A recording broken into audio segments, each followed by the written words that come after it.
United, as we know, are well and truly in the market for another striker. Support for Rasmus HOJLUND. It was wanted by Ten Hag in January this year, but another point where I don't think Ten Hag will survive. The fact that the club weren't willing to back Ten Hag and give him any money to bring in a striker in January. But still, we all know, everybody knows that Manchester United need more support. Martial leaving this summer, more strikers, Rashford failing at number 9, Rasmus HOJLUND and his ongoing injury concerns constantly there. United need support. I want to look into what Manchester United need to do. Like, the big mistake that they are going to make is by thinking that they can bring in someone to work alongside or behind Rasmus HOJLUND. We'll get into detail and go through options that are there for Manchester United, because news coming out gives United an opportunity to bring in the best in class, the so-called what INEOS are supposedly going to do this summer. That goes for players as well, in my opinion. I'm going to tell you the players that I think are the right fits and how Manchester United can get them and why we can get them, even if we're not in the Champions League. I have a list of subjects going down today to talk through on this show. Get your comments in. Please give the video a like and subscribe to the channel as well, guys. This is Forever United TV. I'm Adam. Welcome along. Everybody is welcome. Not just the people that like the show. The people who want to criticise and have their say, you can do it. I don't care. You're not going to get blocked on this channel, so don't worry about it. My list of topics going through. So we're talking about the striker situation, taking the piss out of City. So Jim Radcliffe is actually running a marathon before the FA Cup final. That's a mega achievement. That, take the piss out of City. Bastian Schweinsteiger, he has been making a lot of waves with comments about his time at Manchester United. I want to talk about that, give my opinion on that. Take the piss out of City. So Jim Radcliffe meeting power agent George Mendes. I'm not too sure about that. And then at the bottom, yeah, take the piss out of City. Okay, let's get on with this show, everybody. How is everyone doing? I hope you're doing fantastically well. My night was cheered up somewhat last night by the results in the Champions League. I don't know if you got that feeling about how I thought about last night. That feeling. So if you got the vibe about how I'm feeling about last night and what happened. Lovely jubbler. Loving the fact that City are out. No double treble. Fantastic stuff. But yeah, I want to talk about strikers. I want to talk about the situation surrounding Manchester United, what we need, what we have to do. Like, there's no such thing as dead stories with Manchester United. On this channel, I like to talk about things that we want to talk about as fans, as well as what's going on in the news. Now, some things in the news just triggered my sort of triggered my thinking into going, right, okay. Right, we looked at the Ivan Toney situation first of all, and there's more news on him as well, but his wages, Jesus, there's reports coming out from the tabloids today about how much money Ivan Toney actually wants. I'm going to tell you what he's actually on now as well, which is ridiculous, but we'll get into it anyway. But Toney, his wage demands, is he better than a Victor Osimhen? That's the other player I want to bring up, because Napoli are resigned to the fact that he is going to be leaving this summer and are already sorting out his replacements, and negotiations are ongoing with Lille for Jonathan David, the Canadian striker, to come in and replace Osimhen. We're going to get into that as well. But what I want to talk about is, like, that is the news and that is what's actually happening right now. So that's realistic. It's not made up crap or bull. It is actually there. So my opinion on this, and I want your guys' thoughts on this as well, is that we are looking as Manchester United right now down the barrel of, like this season, not having enough options going forward. Goals have dried up. Last 2 seasons, without really investing in the proper striker at Manchester United, Manchester United have failed under Ten Hag when it comes to goals. Like, -1 goal difference at this stage of the season. Scored the least amount of goals in the whole top half of the table. It's crap. Let's be honest, it's really poor up front. Like, we can talk about the defence, mistakes that Anana's made, but a real problem that a lot of United fans see right now at the football club is that lack of finishing, that prowess. We don't create any chances. Apparently we do, to some stat people. I don't know what a chance is these days. In terms of efforts on goal, it could be a misplaced cross which ends up going into the keeper's hands, and then someone will say that that is a shot on target. I don't think that's right. I really don't. Also, in terms of Manchester United and the character of the forward, again, like, yeah, I'm all for the young type of forward, the enthusiastic, willing to learn, listen to the manager, energetic, die for the football team type of manager. 100% well and truly on board with that. But also, you've got to look at the experience factor. Now, 2 players there in Osimhen and Ivan Toney, for me, are absolutely perfect for what we need right now. What we need right now is the right man in and the right structure and playing style. Now, this, I feel, again, only works if Ten Hag is not at Manchester United. I'm going to make that point clear. From all of the noises, I do believe, and someone have you think that Ten Hag is safe and he's got a boost that they're going to be backing him. That's a load of crap. There's nothing definite on that at all. And to be honest, if we don't win the FA Cup and finish in the Champions League, I do believe that Ten Hag is going to be gone. All of what I'm saying now and everything we're getting into in terms of the strikers and what works all comes down to the style of play as well. But what you do need is to get them players in. If it doesn't work with Ten Hag and he is still at the club next season, you've got the players there for someone else to come in and fix it instantly.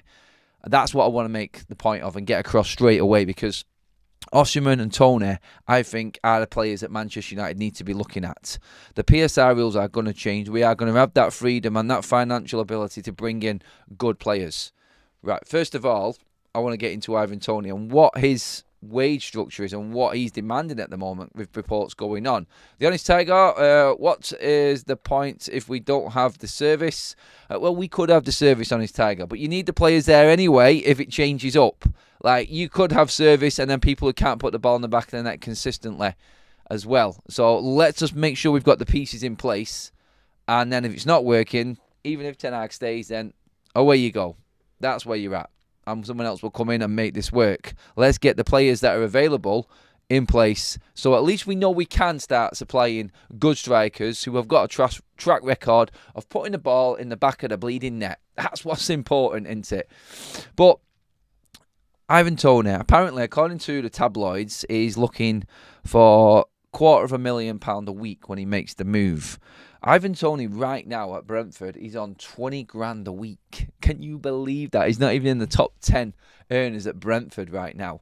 That's because he signed his contract before Brentford were promoted. So he signed that back in 2020.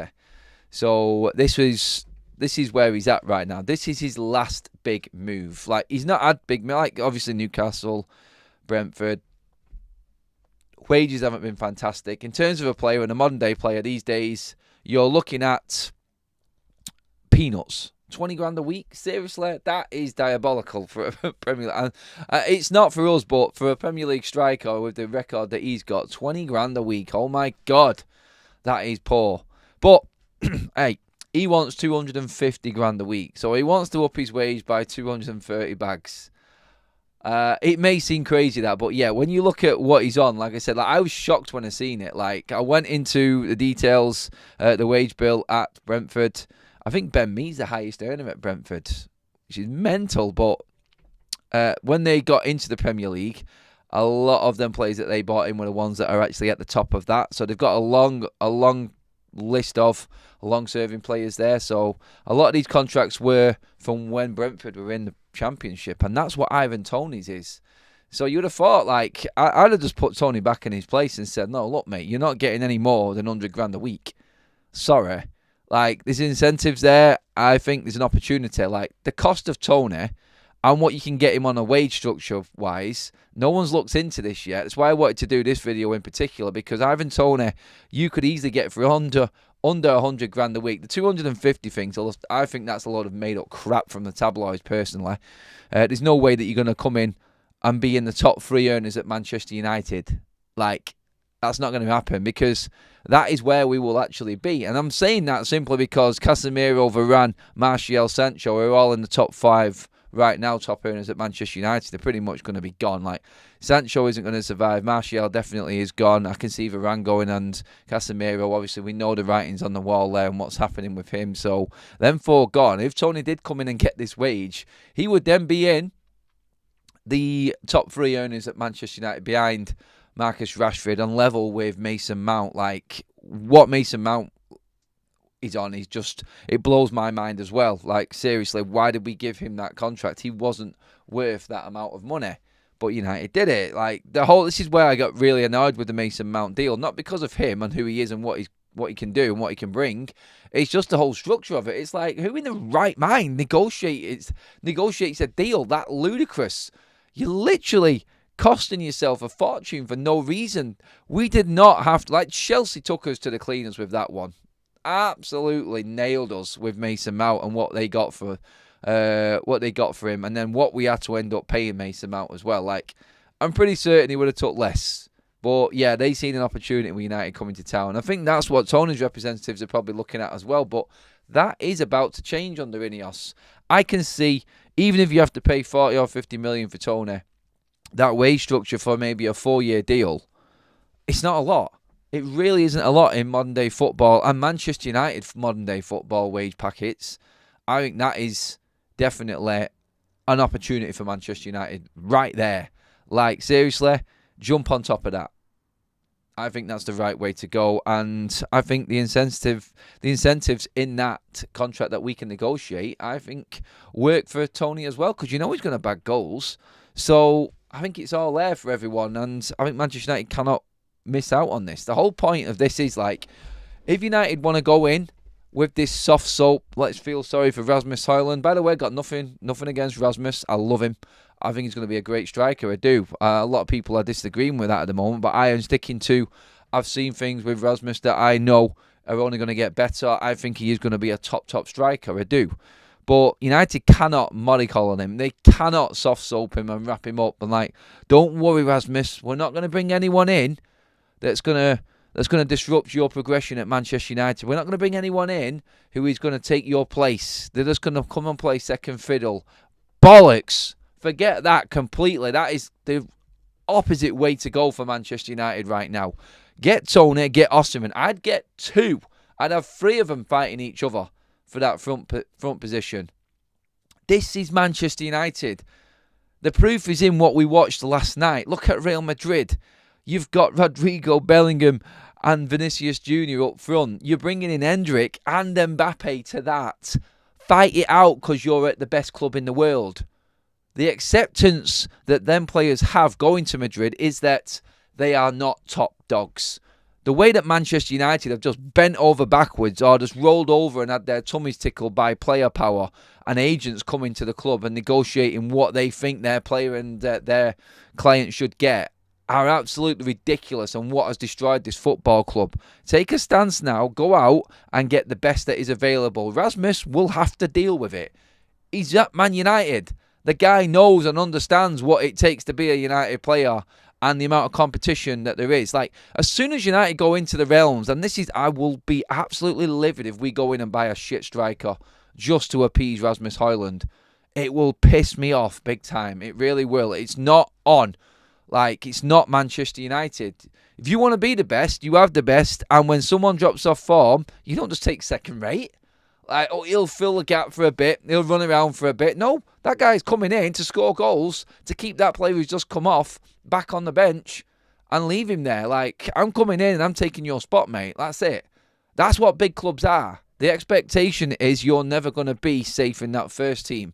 So United need to go and buy Toney. United need to go and get Osimhen. Now, Osimhen is a different kettle of fish for me. I think he's an awesome striker. And like I said last night, like, I'm not going to say that Osimhen is perfect for United. I don't know, and no one knows if he is. We can only look at what we've got. We can only look at what's happened and what happens when he puts that shirt on. Like, we've seen what he's done in AFCON. We've seen what he's done at Napoli. We've seen how good he is. The turmoil that he's had on and off the pitch this season, that's something else, and I think is an opportunity United should jump on. I mean, you look at it and you go, 15 goals, 4 assists for Osimhen in the chaos that is this season. We all know the incident that happened with Napoli and everything that was going down there with that. He's unhappy at the football club, but he's still performing to that level. Like, I'd give anything right now to have a striker that's got 19 goal involvements this season, when apparently he's struggling. Then to go away for AFCON as well and get another 4 goal involvements as well. Like, 20 plus for the whole season. I'm jumping on that right now for him. And Osimhen, I think, 2 years left. His contract ends in 2026. So June 2026 for Osimhen. He is 25, pacey, strong, fast, direct. 100%. 2 players there that you know when they come into Manchester United, you know where they're going to play. Like, there's not even a doubt. You can't move them anywhere. And you're not going out on the left. You're not going out on the right. Number 9, number 9. You've got 3 number 9s there then. This is what it takes. This is what it takes to compete at the highest level. Now, how Manchester United negotiate these deals in and try and sell Manchester United as an opportunity, because that's all they're going to have. Like, Toney will be looking, and I've said this before with Toney, I'm only bringing him into the equation because I think we can give a little bit more for him simply because of that wage structure. But Toney is a player that fits straight into a team and gives you goals. So is Osimhen. I think Toney will be attracted to Arsenal or Spurs more.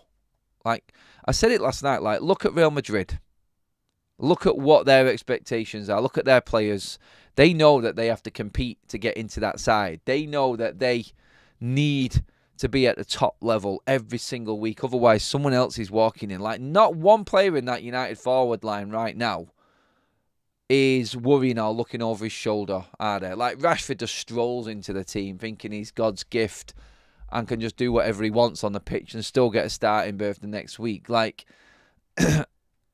the average players, and you know what? I call this, like, if you go in and getting a player that is so-called second fiddle or not a top striker or forward, that's like what we've got here now at this football club.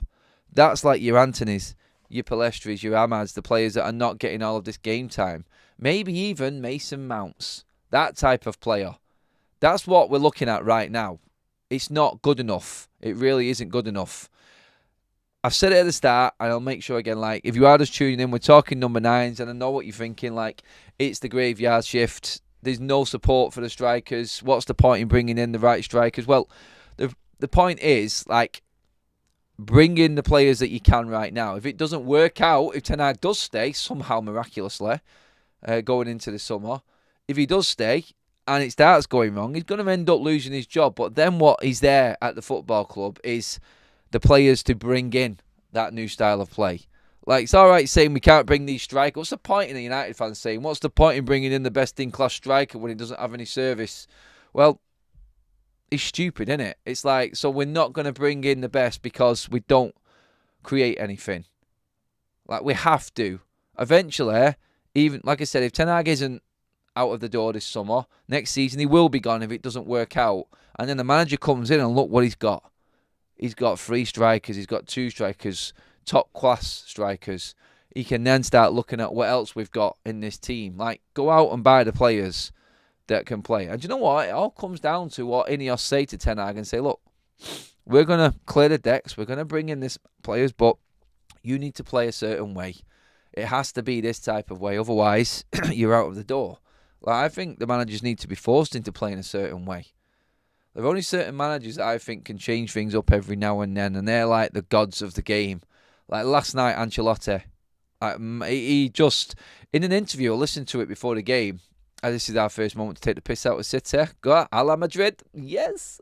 But Ancelotti did an interview before the game. I was watching it on TNT, and he said, when asked about the game last season when City beat them and smashed them, he said, we don't talk about it. We don't talk about the game. We move forward and we try and plan ahead. We do talk about the game because it was quite clear last night that Ancelotti had a game plan, which was to just run that game as close as possible and take their chances in the latter stages. I thought they were the better team in extra time, and obviously when it got to penalties, they just had the nerve. Like, they have that aura about them, don't they, Madrid? And they sort of knew, I think, that they were going to win that penalty shootout. They were confident, Madrid. So that's why I think Ancelotti changed it. He knew that he didn't have the right team there and then to go head-to-head with City. I don't think their defence is as good as what it could be right now. Even though they were brilliant last night, I don't think it's anywhere near as good as what it could be. And Ancelotti changed it, but I think he's got the right to change it, Ancelotti. There's not a cat and hell's chance that Ancelotti can get away playing like that for Madrid every single week. They have standards, and they're upheld. Every single manager has to fall in or you're out. It's as simple as. That's what I think INEOS has to do. As soon as that style of football starts to disappear, then that's when the manager's done. That's it for me. And that's how United should be. I mean, you only have to look at what? Arsenal, great. Fantastic season. excellent. But when it comes to the crunch, what are they missing? What are they missing? Like, yeah, they've scored. Their goal difference is better than United's points tally this season. It's fantastic. It's great. But in them moments, in the big games, you need the money men. You need the strikers. The ones that are going to stand up and not buckle under that pressure in the big occasion. City have got it. Arsenal haven't got it. Bayern Munich have got it. Real Madrid have got it. That's the difference. When you've got that forward, and that's why Arsenal are proof that United need to go out and make sure that they get the best before they're gone. Because if they don't, someone else is going to take them and we will fall further behind. We will. It's all right talking about getting the next up-and-coming striker and we can work with it, but how long is it going to take?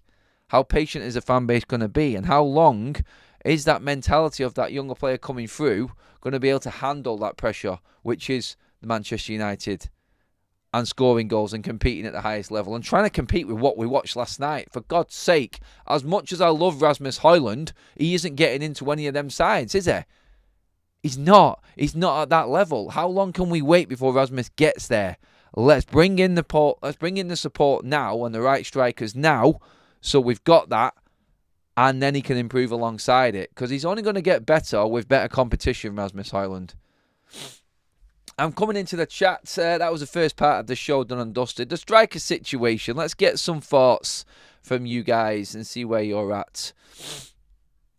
Difficult to get players like Osimhen without Champions League or even Europa League. More chances with Toney. That's why I brought both in, Prashant. Like the Toney factor and the Osimhen factor. I mean, United, can we sell Manchester United and the project that is INEOS to any player? That's what we have to do. It's difficult. If United signs a 9 that can only play without HOJLUND, it only works when you're winning. Finishing 6 with that dynamic will end in tears. Again, Graham, you're succumbing to the new levels that Manchester United have set and think everything's all right. We don't buy a player because we're not challenging for the title. Okay, so let's just let everyone else buy these players and we go nowhere near it. No, you set a new standard. You say we're challenging, and this is why these players are coming in. You can say it ends in tears, but ultimately, like, are we just going to say we can't buy this player and that player just because we're not competing at this level? Man United need to make a stance now. Like, otherwise, you can just accept that the standards are going to be low and we're going to be 6th and 7th, waiting for that player to come through, which is that new shining light. That is that world-class player. It's great bringing the youth players through, but I think United need 3 or 4 class players bringing in. I think that's what we need.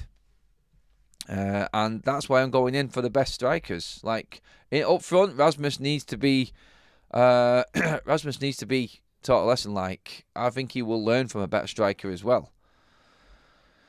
Vlahovic would be interesting. I don't know. I can't see that one. It's never looked like it's going to happen, that one. I like Toney, but his wage demands can go elsewhere for me. He's not going to get them wage demands. There's no way he's getting 250 grand a week. No one in the Premier League is giving Ivan Toney 250k a week, so United won't do it. Not under INEOS now.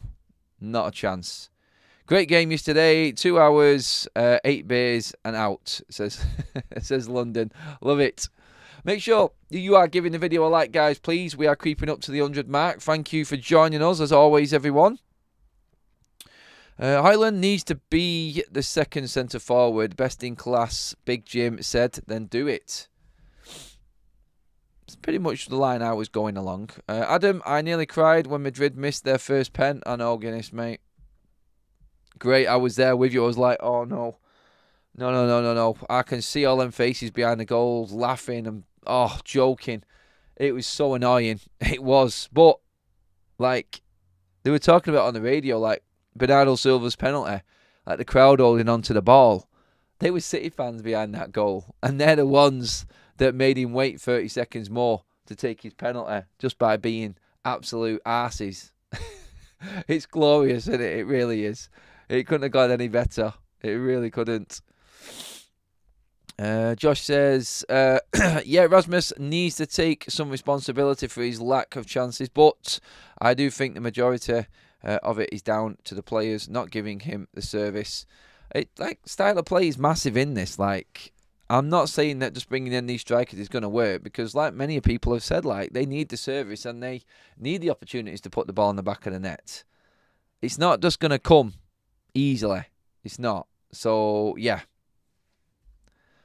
I told you Real's keeper was going to win it for them. It was quality. Absolute quality. Good saves as well, especially the silver one. Completely called the bluff. Andrew Shaw, spot on, Adam, about the strikers, but we are Manchester United. We can still attract top players as long as they are convinced United are determined to get back to the top, and that's up to INEOS. Yes, it is. Like I said, perfect, Andrew, in that response there, which is they need to convince these players now that, you know what, we're not going to give you the world, but we are going to give you the opportunity to be part of this project, and we will make sure that you are handsomely rewarded if the performances come with. So yeah, that's how United are going to have to sell it. It's going to have to be that way. Please do download the SofaScore app, guys. Bottom right hand corner, the best football stats app out there. They are our sponsors and our stat sponsors for FUTV. Also, don't download it. Just scan the QR code on the left hand side of your screen for Optimally Me. FUTV and Optimally Me are bringing the doctors to your home. Don't wait in line. Don't wait for your results. Get it to your house and get your results back on their dashboard. Online, everything done, sharp, quick, fast, and stress-free. More importantly than anything. More details on different deals and that coming with Optimally Me coming up over the coming weeks, guys. But just so you guys know, scan the QR code there and you can see what they're all about. They are joining forces with FUTV as well. Love that. We are building the army. And once again, last night, thanks, guys, to all the members that joined us for the watch-along against Real Madrid on TIFO. We are killing it on there as well. It was brilliant to interact with a few of you watching our different game. But yes, we are absolutely smashing it at the moment, members-wise. Over 400 in the crew. Like, the army is huge. And it keeps on growing and growing and growing. And thank you guys for all your contributions, as always. On to other news. I want to talk a little bit about what is going on with Willy Kambwala quickly. Obviously, he has jumped onto the scene. Didn't have a great game against Bournemouth. Had a good game against Liverpool. It's the way it goes. Like, you get that high and then straight away the reality of first team football in the Premier League slaps you in the face. And I think Willy got that against Bournemouth at weekend. There is no option to trigger an extra year for Willy Kambwala, is the news. As you can see at the bottom of your screen. It's a case of Manchester United negotiating now before someone else comes in and takes him away. I think United are confident because Willy Kambwala loves the football club. He is in love with Manchester United, and I think the situation is in hand. I think they feel safe that he is going to sign a new deal, and we will get to Willy signing a new 5-year deal. That is what's been reported. Talks are just about to get started on that. So, yeah, I think it's a slight concern, but at the end of the day, I think they're confident that Willy is going to sign that deal. I would be amazed if he ended up going elsewhere. I would. I don't think he will, and I think we can all, with the situation with United and centre-backs at the moment, like that when you look at it, that's another first-team centre-back right now that is coming to the end of his contract at the end of this season. So, yeah, United do need to start getting to work on a lot of this stuff, and you can see this is why there's such a scramble for getting the staff in for INEOS. I think there's a little bit of a panic setting in, personally. I do. But yeah, that's the Willy Kambwala situation updated and everything that's going on there. So Jim Radcliffe, he's going to be at Wembley on Sunday, but he's going to be running the marathon first. Like, the guy's 71. He's running the London Marathon and then going to Wembley. Like, honestly, like, it's just a different level, isn't it? Like, I'm not saying that this is like because he's fit and he's running marathons that he's going to be the answer for Man United, but is it not just like a bit? Is it like a breath of fresh air that you've got someone like that in charge of the football club instead of them numpties that are the Glazers? It is, isn't it? It is. It's just a different ball game what we're dealing with. Like, still, I think the jury is out, and like a lot of people were saying, and the people I spoke to yesterday at Old Trafford as well, like, show us. Like, even Double A, when he was on the show on Tuesday, like, he was saying, look, I'm sceptical because I've seen all these false storms before. Like, we need to see INEOS do something this summer. Otherwise, a lot of the fan base is just going to be, oh, here we go again. Like, same old, same old. It's just a load of fluff. It's just a load of PR. And we'll end up just being the same old Man United owned by the Glazers, but with a different man in situ as well. Like, they need to do something this summer. They really do.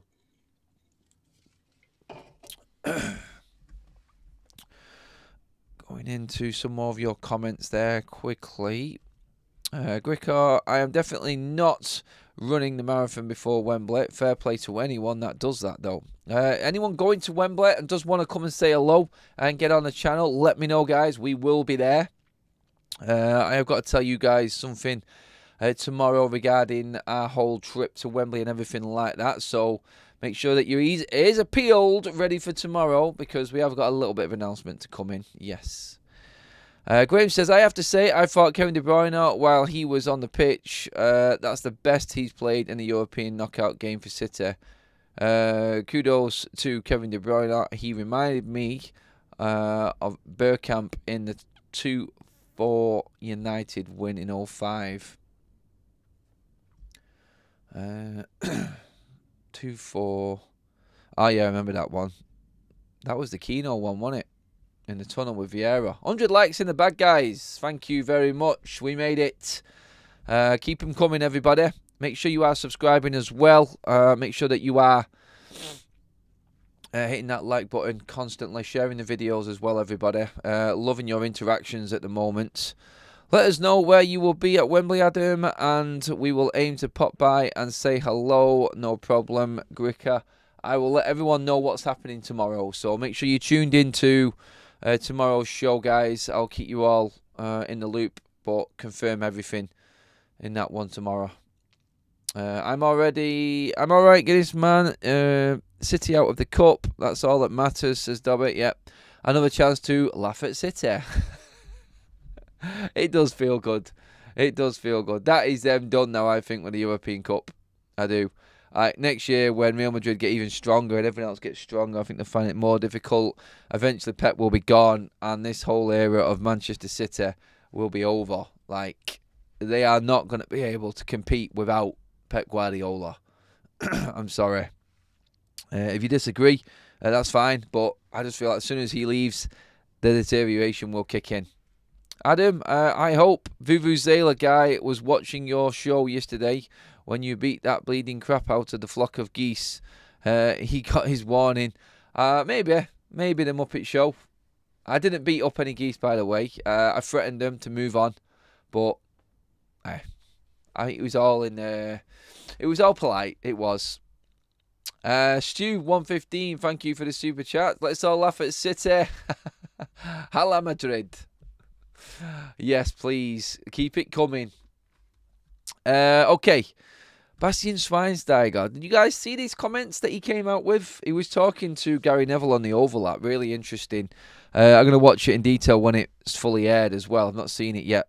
But like he was talking, like it was really bad. But I think there's like the hidden message in there was that, do you know what? No matter what goes on at the football club, you're a professional representing Manchester United, and there's levels of professionalism and then there's levels above, and I think Schweinsteiger, after talking about what happened at United, is in that category above, definitely, because he was talking about how he turned up to training and John Murtough was there to greet him and said, in orders from Jose Mourinho, that you are not allowed to go into the first team changing room at Carrington. He's like, why? He couldn't understand why he wasn't pre-warned about this, and he turned up to training and was isolated, basically. He said, well, where do I go then? And he ended up training with the under-16s. And then for his last 3 months at United, training on his own. It's an absolute legend of the game right there. And you know what? Nobody knew about it. Why? Because he didn't go crying on social media. He got on with it, and his attitude was, and in his words was, look, I just carried on because I thought I'll be professional and maybe it will change and everything will get better in time. Just stay professional and carry on working. Now, I know that's hard, and a lot of people would spit the dummy out at that. I mean, that would piss me off, honestly. I'm going to hold my hands up and say that would really rile me. That, like, to be a paid professional wearing that United shirt and then just be completely isolated and train on my own for 3 months after training with the under-16s. I'm not even allowed in the changing room. Like, Mourinho apparently was upset that Bastian Schweinsteiger had gone away to Germany to get surgery done on his knee. Like, I think the whole argument was that it wasn't done and they didn't know that it happened.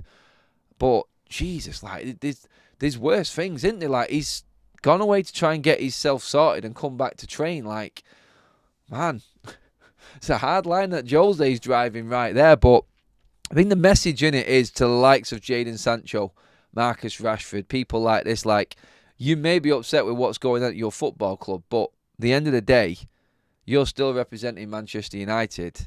And you can make it worse by just talking on social media or just getting your head down and then letting everyone else bring up the question.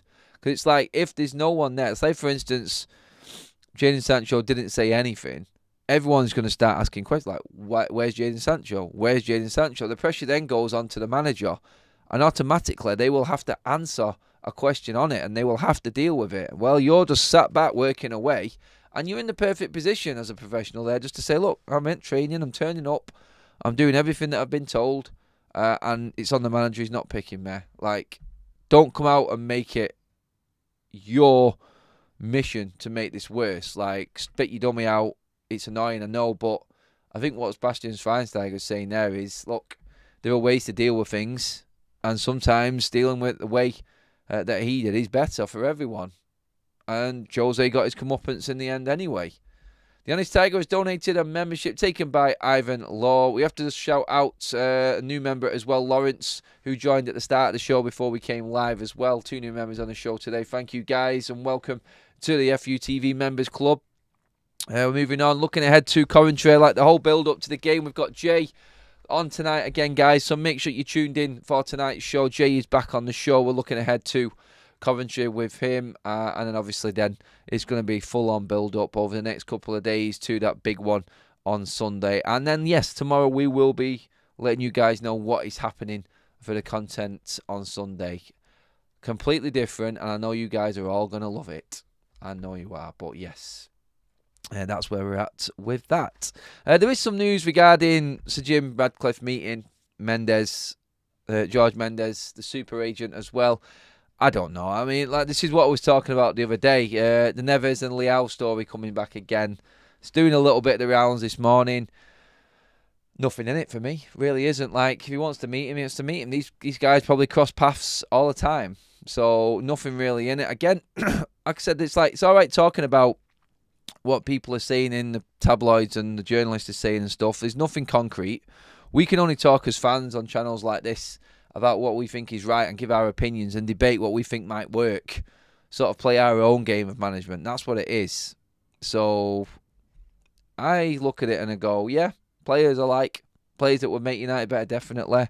But we'll see. Like, soon as that final whistle goes in that FA Cup final, my eyes are on and my ears are pricked up. Like, everyone is just like zoned in. What is coming? Like, what's next?